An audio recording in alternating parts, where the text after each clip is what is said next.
Class 10th का CBSE का board exam है तेरा, और इस बोर्ड एग्जाम में अगर 100 आउट ऑफ 100 स्कोर करना है तो ये दूसरा लेक्चर लेकर आ गया हूं यहाँ पे प्रोबेबिलिटी का। इससे पहले कोऑर्डिनेट ज्योमेट्री कवर हो चुका है, पूरा अच्छे से कॉन्सेप्ट जाके देखो। और जो बोर्ड एग्जाम में, सीबीएसई बोर्ड एग्जाम या किसी भी बोर्ड एग्जाम में अगर देने जा रहे हो एग्जाम मैथमेटिक्स से रिलेटेड, तो वो सारी चीजें यहीं से कवर होने वाली है। तो यहाँ प्रोबेबिलिटी में जो एग्जाम में सवाल आ चुके हैं, जो कॉन्सेप्ट पूछे जा चुके हैं, तो वो सारे कॉन्सेप्ट इस वीडियो सेशन में पूरे वन शॉट में डिस्कस करेंगे। तो बता दें कॉन्सेप्ट हम लोग का जो है 17 डेज सीरीज लास्ट जो बचे हैं बोर्ड एग्जाम के लिए, उसको हमें कैसे कवर करना है।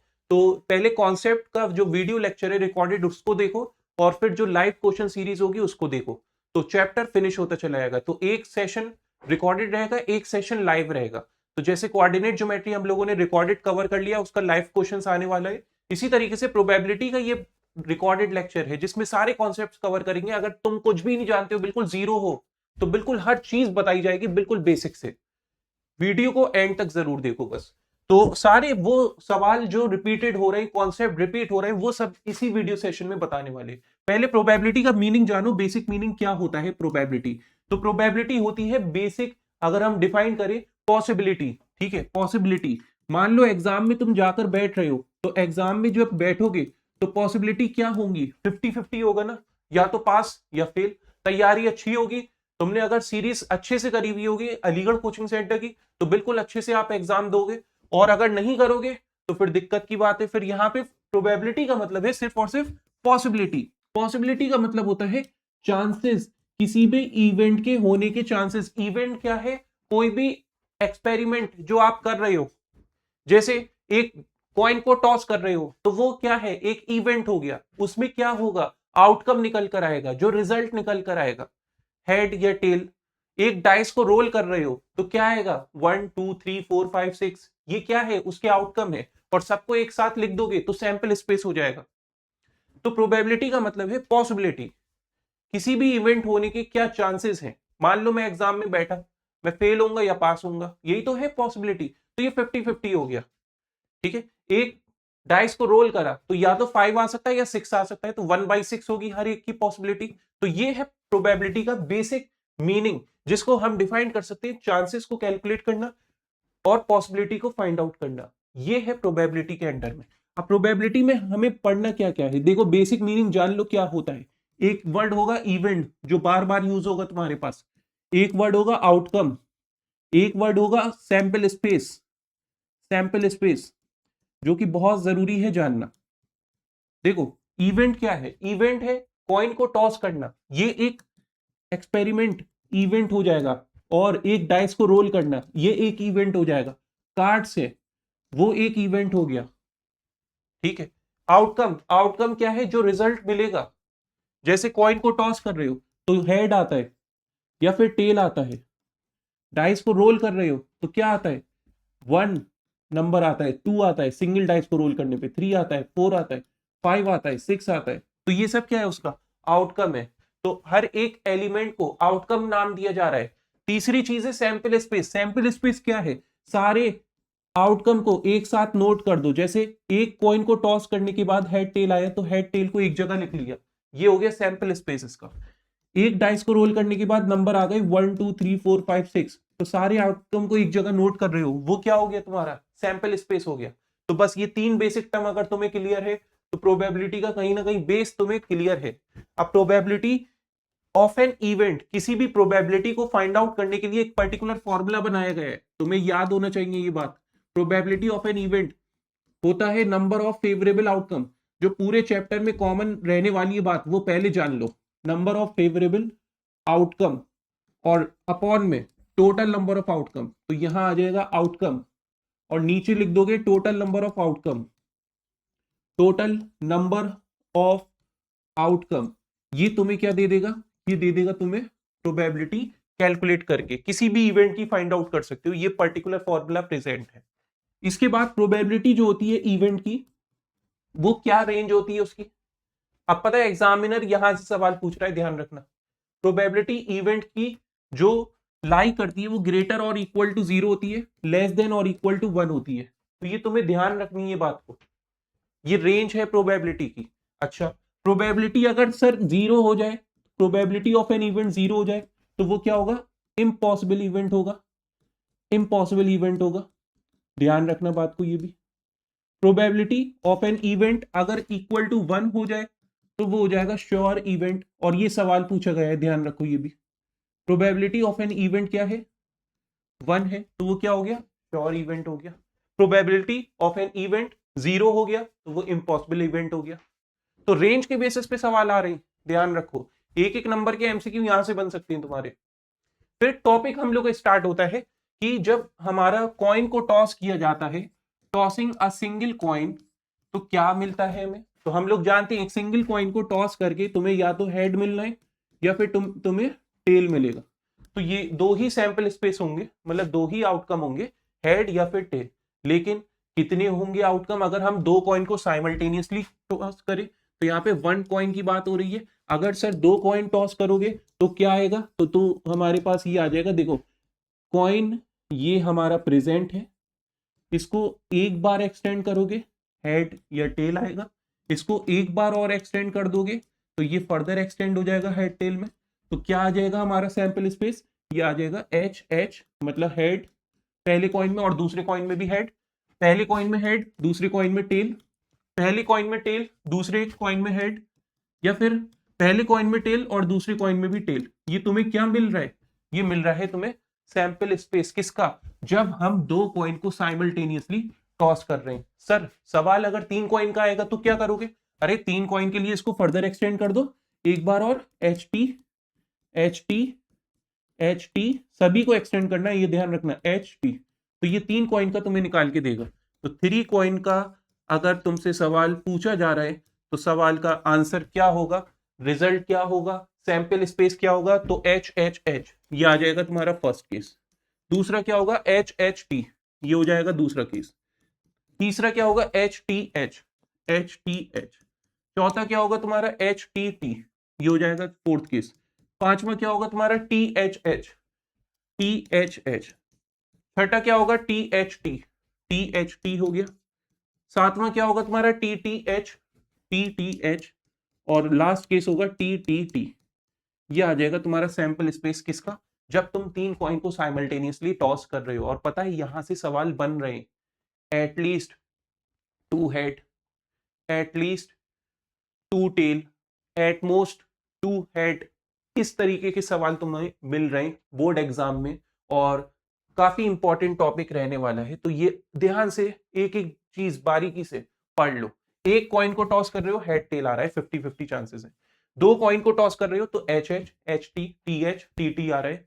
3 कॉइन को टॉस कर रहे हो, H H H H T H T H T T H T T H और टी टी टी। इसका फॉर्मूला होता है, पता है तुम्हें, याद रखना है, नंबर ऑफ आउटकम अगर तुम्हें निकालने हैं, नंबर ऑफ आउटकम तुम्हें फाइंड आउट करना है किस केस में, कॉइन के केस में, तो इसका पर्टिकुलर फॉर्मूला बनाया गया है 2 raised to the power n। मान लो उन्होंने 100 कॉइन दे दिए तो क्या करोगे तुम, तो कुछ नहीं है, 2 पे पावर लगा दो 100, आंसर आ जाएगा। तो इतने नंबर ऑफ आउटकम तुम्हारे प्रेजेंट होंगे कॉइन को टॉस करने में, क्या होगा, 2 raised to the power 100। तो ये कॉइन का कॉन्सेप्ट तुम्हें याद रखनी है बात। दूसरी बात डाइस की आती है, ये 3 कॉइन का हो गया, ठीक है। अच्छा सर अगर एटलीस्ट मिल गया, एटलीस्ट 2 हेड, तो इसका मतलब क्या है, सर एटमोस्ट मिल गया हमें तो इसका मतलब क्या है। तो कॉन्सेप्ट अभी जान लो, बाकी लाइव सेशन जो होगा क्वेश्चन प्रैक्टिस उसमें देखना। और चैनल को सब्सक्राइब करके रखो इंपॉर्टेंट अपडेट्स के लिए, सारी अपडेट इसी चैनल से मिलेंगी तुम्हें। एटलीस्ट 1 हेड, इसमें क्या होगा सर, तो देखो एटलीस्ट 2 हेड में अगर बात करें तो एटलीस्ट का मतलब होता है कम से कम, यहां लिख लो चाहो तो, कम से कम, ये हो गया तुम्हारा एटलीस्ट का मतलब। तो कम से कम 2 हेड होने चाहिए, जैसे एटलीस्ट 100 रुपीज चाहिए मुझे कम से कम, तो 100 तो चाहिए, 100 से ज्यादा दे दो चल जाएगा, 100 से कम नहीं चलेगा। तो एटलीस्ट 2 हेड का मतलब है 2 हेड, उससे ज्यादा भी हो सकते हैं, 3 हेड, 4 हेड भी हो सकते हैं, 5 हेड भी हो सकते हैं, टेस्ट टेस्ट टेस्ट। 2 से कम नहीं चलेगा, 1 हेड नहीं लूंगा मैं, 0 हेड भी नहीं लूंगा मैं, क्या लूंगा, 2 या 2 से ज्यादा। एटमोस्ट 2 हेड मतलब ज्यादा से ज्यादा, ज्यादा से ज्यादा 2 हेड, बस इससे ज्यादा नहीं, बस इससे ज्यादा नहीं ले पाऊंगा मैं, ठीक है। आपने कहा सर आपने कहा एटमोस्ट सर 1 आवर पढ़ाइए, मतलब आप समझ रहे हैं, मैक्सिमम बस 1 घंटा, इससे ज्यादा मत पढ़ाइए। इससे कम चल जाएगा मैं, लेकिन इससे ज्यादा नहीं चलेगा। तो यहाँ पे एटमोस्ट 2 हेड का मतलब हो गया 2 हेड या फिर 1 हेड। अच्छा ना पढ़ाएं तो और मजा आ जाएगा सर, 0 हेड। तो ये हो गया आपका 0 हेड का कॉन्सेप्ट। मतलब 0 हेड का मतलब है जहां टेल होगा, जहां टेल होगा वह हेड ही नहीं होगा, तो 0 हेड इसलिए कहा जा रहा है इसमें। ठीक है, तो यहाँ पे एटमोस्ट 2 हेड का मतलब है 2, 1 भी हो सकता है और 0 भी हो सकता है, 2 से ज्यादा नहीं चलेगा, बस 2 या 2 से कम चल जाएगा। एटलीस्ट 1 हेड, यहाँ पे क्या होगा, 1 हेड आ जाएगा, कम से कम 1 हेड होना चाहिए, 2 भी हो जाएंगे, 3 भी हो जाएंगे, इससे ज्यादा भी हो जाएंगे, लेकिन इससे कम नहीं होंगे, 0 हेड नहीं चल पाएगा। ये कॉन्सेप्ट है बच्चों किसका, ये है हमारे पास एटलीस्ट और एटमोस्ट का, जो कि तुम्हें याद रखनी है बात। एक होता है एग्जैक्टली 3 हेड, एग्जैक्टली 3 हेड, तो कुछ नहीं है, जहां 3 हेड दे रखे हो एच एच एच, बस वही वाला काउंट होगा, इसके अलावा कुछ काउंट नहीं होगा कि 3 से ज्यादा ले लो, 3 से कम ले लो, नहीं, एग्जैक्टली मतलब 3 हेड बिल्कुल सटीक होनी चाहिए, समझ गए। इसके बाद कॉइन के बाद बात आती है डाइस की। डाइस का कॉन्सेप्ट क्या है ये हमें जानना जरूरी है। देखिए, डाइस अगर आप सिंगल डाइस को रोल कर रहे हो, सिंगल डाइस को रोल कर रहे हो, तो तुम्हें क्या मिलता है, 1 2 3 4 5 6, ये 6 आउटकम तुम्हें नजर आते हैं जब भी सिंगल डाइस को रोल कर रहे होगे तुम। ठीक है, बात समझ रहे हो, अच्छा ठीक है, बात समझ में आ गई सर। तो यहाँ पे सवाल ये बन सकता है इवन नंबर का प्रोबेबिलिटी बताओ, अरे पूछे गए सवाल, ये ध्यान रखना। तुम्हें आसान लग रहे होंगे ये सब चीजें, लेकिन यही सब चीजें एमसीक्यू में बन रही हैं आपकी। इवन नंबर कौन कौन से सर, 2 है, 4 है, 6 है, तो पॉसिबिलिटी फेवरेबल आउटकम 3 होते हैं और टोटल आउटकम 6 होते हैं, तो आंसर क्या हो जाएगा, 3/6। अरे ऐसे ही कॉइन में होता है, ध्यान रखना, कॉइन में भी ऐसा ही होता है। मान लो हेड की प्रोबेबिलिटी पूछ ली गई, हेड की, सिंगल कॉइन को टॉस करके, तो हेड एक ही बार तो है और टोटल आउटकम कितने, 2 हेड और टेल मिला के, तो 1/2 उसकी भी हो रही थी, 50% तभी तो आ रहा था आंसर। तो ऐसी यहाँ पे प्राइम नंबर पूछ सकता है, कंपोजिट पूछ सकता है, इंटीजर पूछ सकता है, ट्विन, मतलब सवाल हर तरीके से बन सकता है। प्राइम नंबर भी, को प्राइम तो नहीं, कंपोजिट नंबर भी पूछ सकता है, या फिर फैक्टर ऑफ 12 पूछ सकता है, मल्टीपल ऑफ 2 पूछ सकता है, जो भी कैटेगरी बन सकती है, तो वो सब हम लोग क्वेश्चन सीरीज में करेंगे। जब 2 डाइस को रोल कर रहे हो, बात को ध्यान से सुनो, 2 डाइस के लिए सैंपल स्पेस निकालना इस तरीके से जाता है, पहले हॉरिजॉन्टल में लिख लो, वर्टिकल में लिख लो, ठीक है। तो इसको हम शिफ्ट कर दें क्या, हाँ कर देते। तो ये क्या है तुम्हारा, इवन का अगर पूछे, ऑड का पूछे, तो ऑड का भी आंसर क्या होगा, 1 3 5 वाला है, फेवरेबल 3 और टोटल 6। प्राइम का पूछ रहा है तुमसे, प्राइम का आंसर क्या होगा, प्राइम नंबर कौन कौन से, 2 है, 3 है, 5 है, तो उसमें भी आंसर क्या होगा, 3/6, तो 1/2 ही हो जाएगा। प्राइम नंबर वो होते हैं ना जिनके सिर्फ 2 फैक्टर होते हैं, ठीक है, रियल नंबर में ये चीज कवर होगी तुम्हारी। अब बात को सुनो जरा, अब 2 डाइस को अगर रोल कर रहे हो, 2 डाइस अगर गिवन है आपके पास, ठीक, तो उसमें सैंपल स्पेस निकाला जा सकता है 1 2 3 4 5 6, और यहाँ पे भी 1 2 3 4 5 6। तो पता है पहला सैंपल स्पेस में क्या आएगा, 1 1, 1 का 1 के साथ, फिर 1 का 2 के साथ, 1 का 3 के साथ, 1 का 4 के साथ, 1 का 5 के साथ, 1 का 6 के साथ, ऐसे ही पता है तुम पूरा बना सकते हो इसको, सैंपल स्पेस को। फिर 2 का 1 के साथ, 2 का 2 के साथ, 2 3 2 4, पहले इधर का लिखो फिर उधर, 2 5 2 6, हेरिडिटी पढ़ा है चैप्टर, तो उसमें तुम्हें याद होगा, पनेट स्क्वायर ऐसे ही बनता है, 3 1 3 2 3 3, इस तरीके से बनाते बनाते 6 6। तो टोटल पता है 36 आउटकम होंगे यहाँ पे, टोटल नंबर ऑफ आउटकम कितने निकल कर आएंगे, 36 आएंगे निकल कर। लेकिन सवाल समझ में आ रहा है कैसे पूछा जाएगा, और पूछे गए यहाँ से भी सवाल, तुमसे कह रहा है 5 विल नॉट कम, 5 ही नहीं आया, मतलब 2 डाइस रोल करें और 5 नहीं आए किसी भी डाइस में, तो तुम वो काउंट कर लो जिसमें 5 प्रेजेंट है और हटा दो माइनस करके 36 में से। तुमसे कह रहा है सेम नंबर डाइस पे शो कर रहा है, समझ रहे हैं, तो सेम नंबर 1 1 2 2 3 3 4 4 5 5 6 6, तो टोटल 6 हो गए, और टोटल नंबर ऑफ आउटकम कितने, 36, तो आंसर क्या हो गया, 1/6। कह रहा है सम ऑन 2 डाइस इज 3, तो उसका आंसर बताओ क्या होगा, सम ऑन 2 डाइस इज 3, ये कह रहा है आपसे। तो यहाँ पे 1 और 2 एक हो गया किस, और 2 1 हो गया, इसके अलावा तो है ही नहीं। तो सर ऐसे कैसे हम याद रखेंगे, मतलब इतना बड़ी टेबल पहले बनाएंगे, फिर चेक करेंगे सम ऑन टू डाइस ये होना चाहिए, इज ग्रेटर देन और equal to 12, is less than और इक्वल टू 5। तो इसके लिए तो बड़ा मतलब झमेला हो जाएगा ये सब ड्रॉ करके और फिर चेक करो। तो सम वाली शॉर्ट ट्रिक मैं बता देता हूं। उसके लिए क्या होता है, दोनों डाइस पे सबसे स्मॉलर नंबर क्या है, 1। 1 का सम 2 होता है। बाकी मतलब नॉट शो 5 वाला बता दिया है मैंने कॉन्सेप्ट। 5 5 5 यहाँ पे होंगे, मतलब टोटल 6 इधर होंगे और 6 इधर होंगे, एक कॉमन होगा, तो 6 5 11 होता है। 36 में से 11 हटाओगे 25/36, 25/36 आंसर हो जाएगा। 5 विल नॉट कम। ठीक है, तो यहाँ पे उसके लिए हो गया। लेकिन सम के लिए क्या है, दोनों डाइस पे सबसे स्मॉलर नंबर 1 है, तो 1 का सम 2 होता है। दोनों डाइस पे सबसे ग्रेटर नंबर क्या है, 6। 6 का सम क्या होता है, 12 होता है। 2 से बड़ा नंबर ले लो, 3 4 5 6 7 8 9 10 11 और ये 12 तुम्हारा। तुम्हें बात समझ में आ जानी चाहिए और इसको स्किप मत करना बिल्कुल भी। हर चीज वही है जो बोर्ड के लिए रेलिवेंट है, जो जरूरी है, जो पूछी जाने वाली है तुम्हारे एग्जाम में। देखो ये समझ में आ गई बात, ये क्लियर है। 2 3 4 5 6 7 8 9 10 11 12। 2 से स्मॉलर नंबर क्या होता है तुम्हारा, 1। 3 से स्मॉलर क्या होता है, 2। 4 से स्मॉलर क्या होता है, 3। 5 से स्मॉलर क्या होता है, 4। 6 से स्मॉलर क्या होता है, 5। और 7 से स्मॉलर क्या होता है, 6। जो चीज ऊपर चढ़ाई है उसको वापस उतार दो, 5 4 3 2 1। अब पता है सवाल कैसे बनेगा, सवाल बनेगा सम ऑन टू डाइस इज 10, तो आंसर क्या होगा, 3। उसके सामने दे रखा है ना, 3/36। 36 है ना टोटल, हाँ 36 है। सम ऑन टू डाइस इज 5। 5 के सामने नंबर क्या है, 4। 4/36। सम ऑन टू डाइस इज 8। 8 के सामने नंबर क्या है, 5। 5/36। दो डाइस को जोड़कर, दो डाइस पे जो नंबर है उसको जोड़कर तुम्हें 8 मिल रहा है, तो 8 के चांसेस क्या है, 5/36।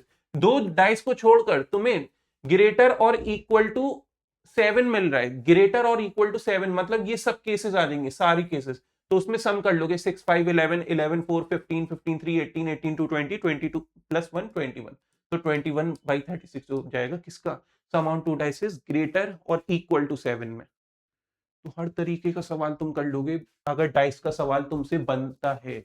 यहाँ कैसे बनाना है ये बड़ा इंपॉर्टेंट है जानना। सबसे छोटा नंबर दोनों डाइस पे 1 1 होता है, तो 1 1 का सम 2 होता है। दोनों डाइस पे सबसे बड़ा नंबर 6 होता है, 6 6 का सम 12 होता है। 2 से स्मॉलर नंबर 1 होता है। 3 फिर ऊपर ले जाओगे ना, 2 3 4 5 6 7 मिड में आ गया, और 8 9 10 11 12।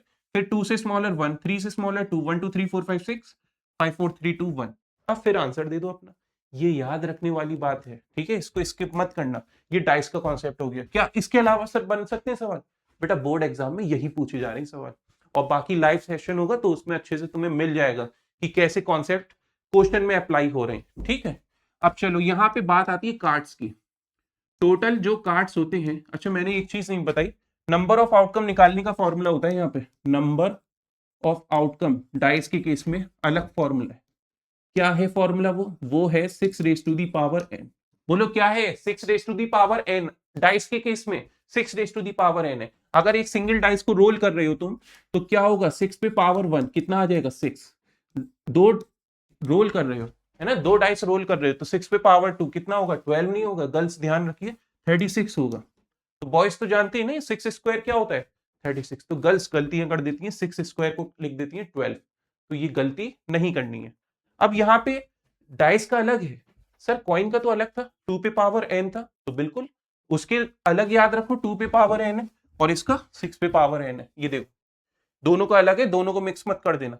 कार्ड्स कितने होते हैं टोटल, देयर आर 52 कार्ड्स। कितने कार्ड्स हैं हमारे पास, 52 कार्ड्स प्रेजेंट होते हैं। अब सर ये 52 कार्ड्स में हमारे पास कौन कौन से ग्रुप्स हैं, तो बेटा 4 ग्रुप्स होते हैं हमारे पास।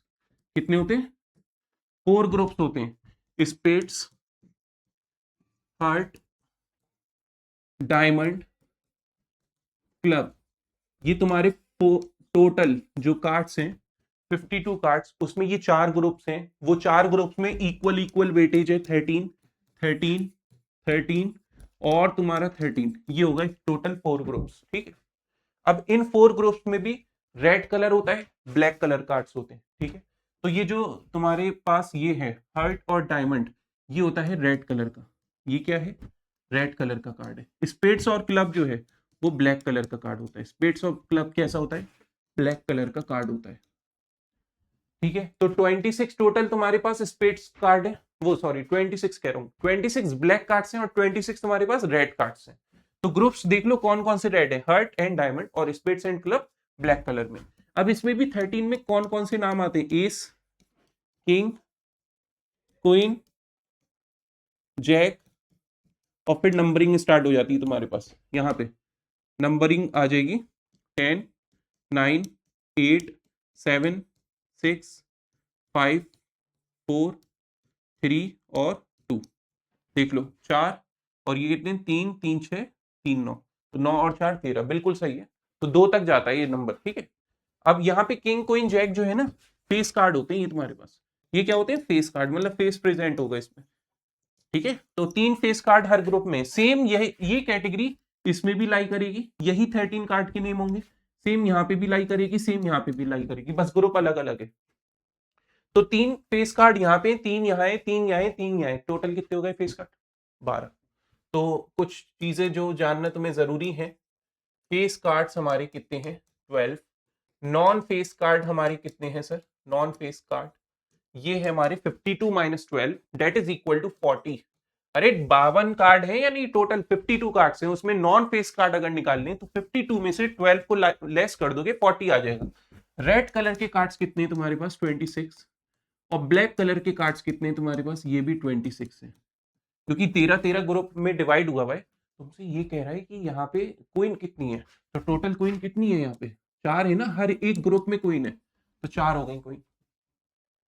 तुमसे ये कहा जा रहा है कि 10 ऑफ स्पेड, 10 ऑफ स्पेड, तो बेटा ये एक ही नंबर है बस, 10 ऑफ स्पेड का मतलब है स्पेड जो ग्रुप है उसमें 10 नंबर वाला कार्ड कितने हैं भाई, एक ही तो है, तो उसमें क्या हो जाएगा, फेवरेबल आउटकम 1, और टोटल आउटकम कितना है 52।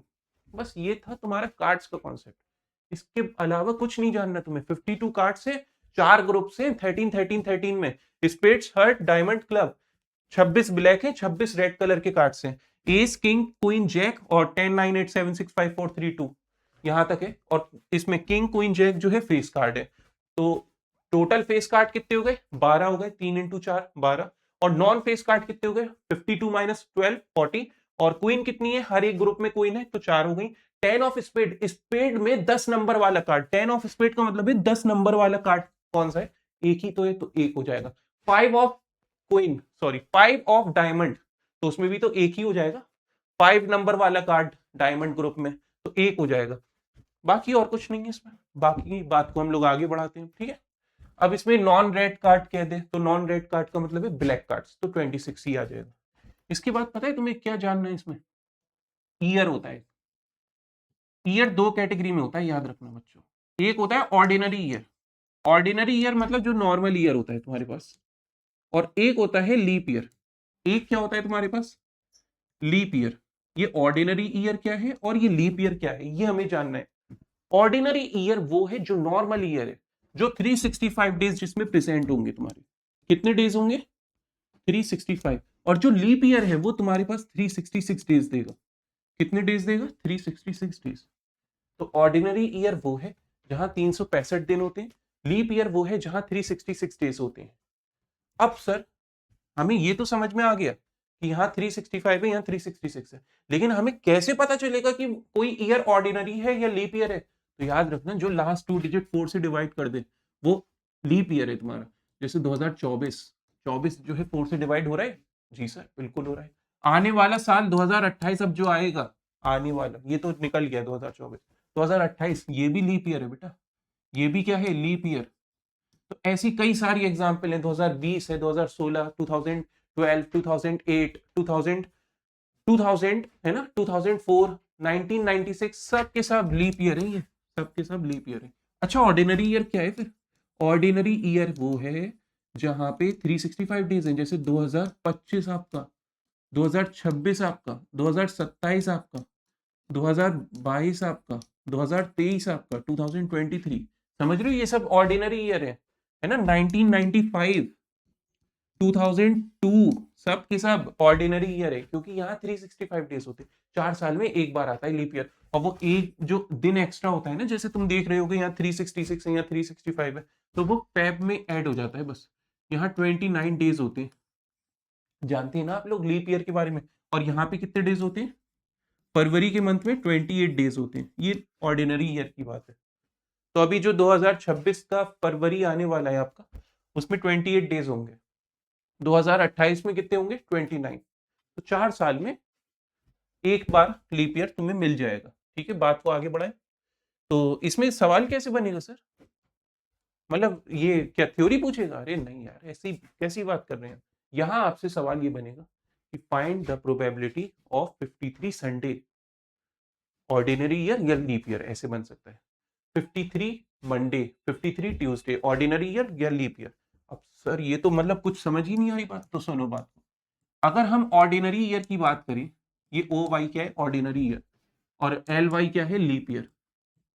तो अगर हम ऑर्डिनरी ईयर की बात करें तो इसमें कितने डेज होते हैं, कितने डेज होते हैं 365। कितने वीक होते हैं, वीक्स, हफ्ते कितने हैं, हफ्ते। ठीक है, यहाँ पे कितने 7 से डिवाइड करो, 7 5 35, रिमाइंडर आ गया 1, 5 कैरी, 7 to 14 रिमाइंडर आ गया 1। तो यहाँ 52 वीक्स हैं। अरे 52 वीक्स का मतलब तो समझ गई ना, संडे भी होगा, मंडे भी होगा, ट्यूसडे भी होगा, वेडनेसडे भी होगा, थर्सडे भी होगा, फ्राइडे भी होगा और सैटरडे भी होगा। तो ये 7 दिन होंगे, 52 टाइम्स होंगे। लेकिन सवाल क्या बनता है, 53 संडे का बताओ प्रोबेबिलिटी क्या होगा सर, 53 संडे का क्या होगा। ये सवाल बन गया 53 मंडे का क्या होगा। तो उस केस में क्या जवाब दोगे तुम, साइलेंट तो होगे नहीं। तुम्हें मालूम होनी चाहिए बात कि भैया यहाँ 52 टाइम्स तो सारे डेज आ चुके। बात आती है वो एक दिन बेचारा जो अलग से बच गया है, वो कुछ भी हो सकता है 7 दिन में। हो सकता है संडे आ जाए इस एक दिन में, हो सकता है मंडे आ जाए, हो सकता है ट्यूसडे आ जाए, हो सकता है वेडनेसडे आ जाए, या फिर थर्सडे या फ्राइडे या सैटरडे आ जाए। कोई भी एक दिन आ सकता है ना, बिल्कुल आ सकता है। तो हमसे क्या पूछा है, 53 संडे का बताओ। तो संडे कितनी बार है, एक ही बार है ना, 1। Favourable outcome 1। टोटल कितने डेज हैं, 7 डेज हैं। तो 1/7 इसका राइट आंसर हो जाएगा। अरे सर संडे नहीं पूछ रहे, मंडे पूछ रहे हैं। तो आंसर क्या होगा, मंडे कितनी बार है, एक बार, और टोटल डेज कितने 7। तो उस केस में भी आंसर क्या होगा, 1/7 होगा तुम्हारा। ठीक है, ये 53 संडे और मंडे की बात है ऑर्डिनरी ईयर में। सर लीप ईयर में फिर क्या फर्क है, लीप ईयर में 366 डेज है। ध्यान से देखो, 7 से डिवाइड करोगे क्योंकि हमें निकालना है कितने वीक्स हैं इसमें भी। तो यहाँ पे 7 5 35, रिमाइंडर आ गया 1, 6 कैरी, 7 to 14 रिमाइंडर आ गया 2, और यहाँ पे 52 वीक्स हो चुके हैं। अब 52 वीक्स का मतलब समझ गए ना। अरे 52 वीक्स का मतलब है कि यहाँ पे हर दिन 52 टाइम्स है, वही ऑर्डिनरी ईयर की तरह। लेकिन पता है यहाँ 2 दिन एक्स्ट्रा बच रहे हैं। अब सवाल एग्जामिनर लीप ईयर में ऐसे पूछता है 53 ट्यूसडे बताओ क्या होगा उसकी प्रोबेबिलिटी, या 53 थर्सडे की प्रोबेबिलिटी क्या होगी बेटा, क्योंकि 52 टाइम्स तो वो सब आ चुका। अब थोड़ा दिमाग लगाओ यार, यहाँ एक दिन बच रहा था तो एक ही दिन आ रहा था, यहाँ 2 दिन बच रहे हैं। 2 दिन का मतलब है, हो सकता है पहला दिन संडे हो उसका अगला दिन मंडे हो सकता है पहला दिन मंडे हो उसका अगला दिन ट्यूसडे हो सकता है ट्यूसडे हो फिर वेडनेसडे हो उसके अगले दिन। बात आ रही है समझ में? अरे चल जाओ, मंडे ट्यूसडे, ट्यूसडे वेडनेसडे, हो सकता है वेडनेसडे हो उसका अगला दिन थर्सडे, थर्सडे हो उसका अगला दिन क्या, फ्राइडे, फ्राइडे, हो सकता है फ्राइडे हो उसका अगला दिन सैटरडे, हो सकता है सैटरडे और उसका अगला दिन संडे। ये तुम्हारे पास 52 वीक के बाद बच रहा है। तो ये कोई भी एक दिन तुम्हारा हो सकता है। देखो 2 दिन एक्स्ट्रा बच रहे हैं, संडे आ सकता है उसका अगला दिन मंडे आ सकता है, या फिर मंडे आ सकता है उसका अगला दिन ट्यूसडे आ सकता है, या सैटरडे आ सकता है उसका अगला दिन संडे आ सकता है। लेकिन हमसे पूछ रहा है 53 ट्यूसडे का बताओ। तो ट्यूसडे कहाँ कहाँ लाई कर रहा है, 1 2। तो सर इसमें 2 डेज है ना फेवरेबल आउटकम। हो सकता है ये वाला पॉसिबल हो या फिर ये वाला हो, ट्यूसडे बस हमें मिलना चाहिए। तो फेवरेबल आउटकम 2, और टोटल कितने, 1 2 3, ऐसे काउंट ना कर लो, 1 2, ये पूरा 1 है ना, ये 2 ये 3 ये 4 ये 5 ये 6 ये 7। तो कोई 14 कह दे, 14 कह दे, वो गलत है। 2/7 इसका करेक्ट आंसर है। 53 थर्सडे, थर्सडे कहां कहां प्रेजेंट है, 1 और 2, कहीं पे भी आ सकता है थर्सडे, या तो थर्सडे फ्राइडे के साथ आ सकता है या वेडनेसडे के बाद थर्सडे आ सकता है। तो फेवरेबल आउटकम क्या है बच्चों, 2, और टोटल आउटकम क्या है 7। तो इस तरीके से बड़ी आसानी के साथ ऑर्डिनरी और लीप ईयर का तुम जवाब दे दोगे, गलती नहीं करोगे एग्जाम में। ठीक है, मैं बात को आगे बढ़ाऊंगा, इतनी बात बस जरूरी थी जानना। अरे सर इतना कहाँ दिमाग लगाएंगे, हम तो सीधा याद करके चले आते हैं। जब एमसीक्यू में आएगा सवाल ऑर्डिनरी ईयर में बताओ 53 संडे की वैल्यू, तो आंसर 1/7 है। लीप ईयर में पूछ रहा है 53 सैटरडे, तो आंसर 2/7 है। तो याद कर लो कौन सी बड़ी बात है, ठीक है। कॉन्सेप्ट थोड़ा दिमाग में रखना, कंपटीशन में भी बैठोगे ना तुम लोग आगे, ठीक है। चलो यहाँ पे प्रोबेबिलिटी का ये तो हम लोगों ने सीख लिया है कॉन्सेप्ट, ये वाला, ठीक है। अब इसमें जो क्वेश्चंस देख रहा हूं मैं, वो क्वेश्चंस इस तरीके से पूछे जा रहे हैं। देखो ये दे रखा है आपको एक बीकर, और उसमें कलर बॉल दे देते हैं ये लोग। रेड बॉल दे दी, क्या दे दिया, रेड बॉल, इस तरीके से 1 2, और इसी तरीके से कुछ अदर बॉल्स के कलर्स दे दिए, जैसे यहाँ पे येलो बॉल दे दी, मान लो 1 और 2 और 3, ये हो गई आपकी येलो बॉल, ठीक।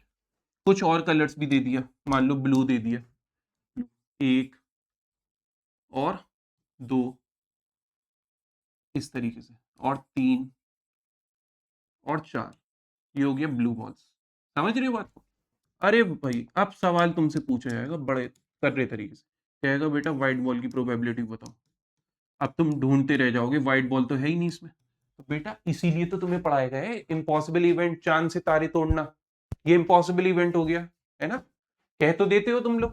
तो यहाँ पे व्हाइट प्रोबेबिलिटी का मतलब क्या है, व्हाइट प्रोबेबिलिटी, व्हाइट कलर की प्रोबेबिलिटी का मतलब ये है जो व्हाइट बॉल्स हैं इसमें, है यहाँ पे व्हाइट बॉल्स है ही नहीं, तो फेवरेबल आउटकम 0, और टोटल आउटकम क्या हो गया, यहाँ पे काउंट करोगे 4 और ये 7 और ये 9, तो 0/9 क्या होगा आपका, 0 ही होगा एक तरीके से, क्योंकि व्हाइट प्रोबेबिलिटी, व्हाइट बॉल है ही नहीं इसमें। अच्छा सवाल ये बन रहा है बेटा नॉन रेड कलर की बताओ प्रोबेबिलिटी क्या होगी, नॉन रेड कलर प्रोबेबिलिटी क्या होगी।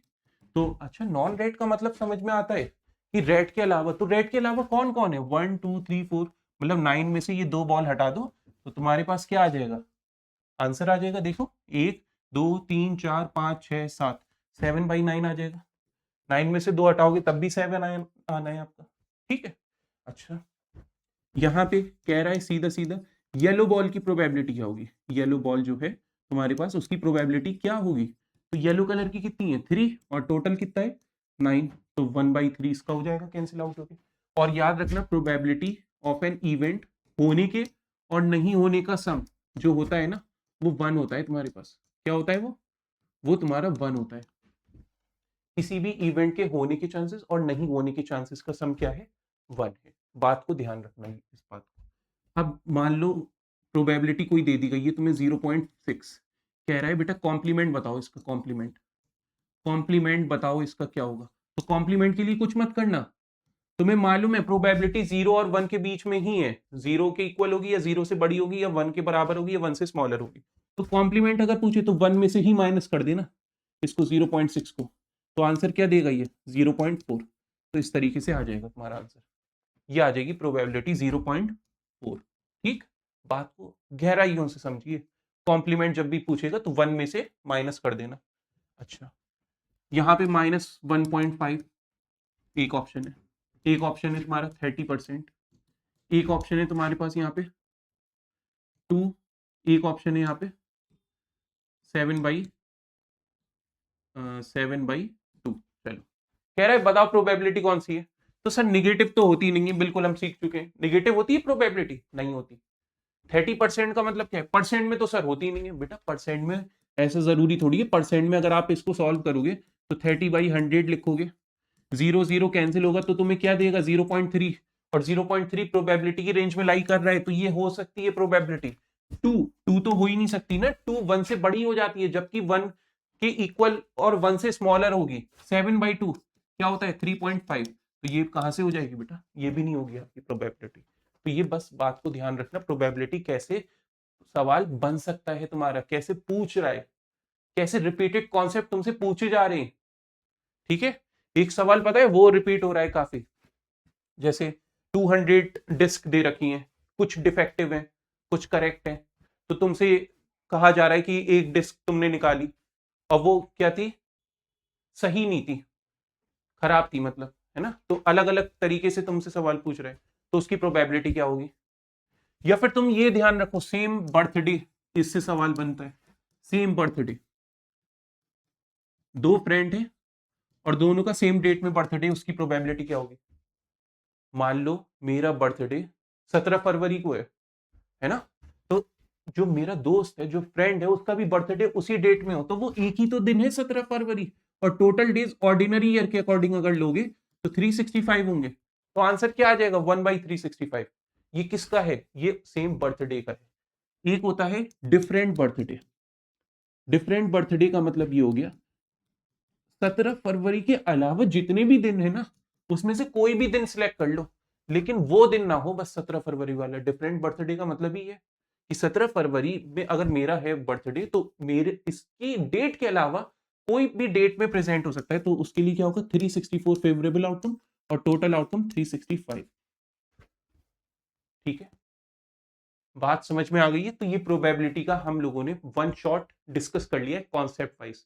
अब इसका लाइव सेशन होगा, उसको जरूर देखना, और चैनल को सब्सक्राइब करके रखो और शेयर करो ज्यादा से ज्यादा। जो स्टूडेंट्स जिनकी बिल्कुल तैयारी नहीं है बोर्ड एग्जाम के लिए, तो उन तक बस ये क्लास पहुंचा दो और उनकी हेल्प कर दो आप लोग। ठीक है, और इसको लाइक भी कर दो, शेयर भी कर दो, चैनल को सब्सक्राइब कर लो। बाकी इंपॉर्टेंट जो भी आगे की क्लासेस आने वाली हैं, उसको अच्छे से वॉच करो और अपना बोर्ड एग्जाम 100 आउट ऑफ 100 लेकर आओ।